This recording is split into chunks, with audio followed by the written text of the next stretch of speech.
Mga life hacks na natutunan ko sa kalagitnaan ng aking buhay. Sinabi sa akin ng kaibigan ko na bago ipasok ang susi sa kiring, ilagay muna ang straw para hindi sumakit ang daliri. Kapag nagbubuhos ng inumin sa ibang baso, kadalasan tumatagas ito sa gilid. Ilagay lang ang kutsara sa ibabaw habang nagbubuhos, hindi ito matatapon. Para sa matatanda, narito ang tip sa pagpasok ng sinulid sa karayom. Kumuha ng maliit na papel, ilagay ang sinulid sa loob at i-align ang dulo sa matulis na sulok ng papel.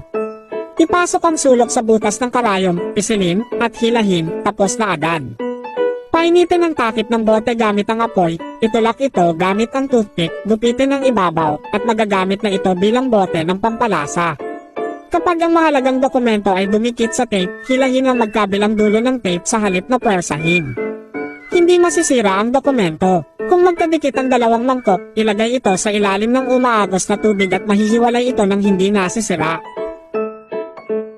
Kapag maliit ang butas ng bead, painitin ang dulo ng sinulid gamit ang lighter, gupitin ang sobrang sinulid, at idikit ang dulo gamit ang init. Magiging madali nang mag-thread ng beads, kahit maliliit. Pakuluan ng tubig, isasaw ang kutsara, at lagyan ng mantika. Ibuhos ang itlog sa palayok at hintayin itong magbuo. Kapag buo na ang puti, ilubog sa tubig, perfect ang round poached egg. Huwag itapon ang kalaw-angin na gunting. Lagyan ito ng asin, suka, at baking soda. Ibabad ito at magmumukha na ulit bago.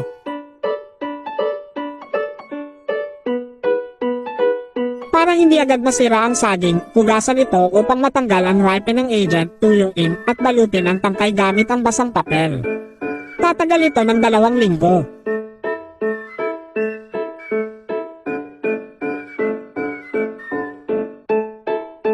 Batasan ang ilalim ng kamatis gamit ang chopstick, ihawin sa mababang apoy, at madali nang balatan ang balat.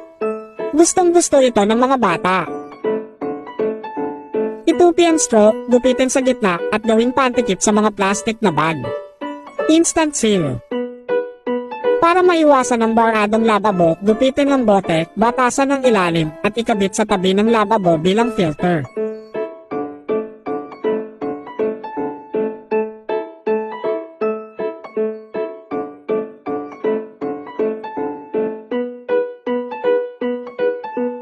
Para sa grain bags, gumamit ng simpleng magic knot na madaling hilahin sa 1 segundo.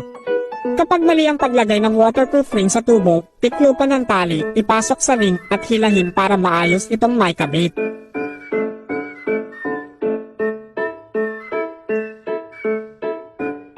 Gumawa ng homemade toilet freshener, haluin ang baking soda, floral water, alcohol, at laundry detergent sa bote, batasan ng takip, at ilagay sa tub. Mabango ang CR ng 1 buwan.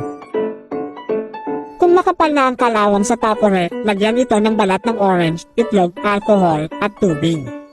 Pakuluan at tanggal na ang scale.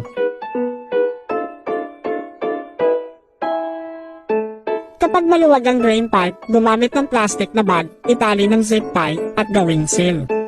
Walang amoy na lalabas sa drain. Sundan ako para sa iba pang praktikal na tips sa pang-araw-araw na buhay.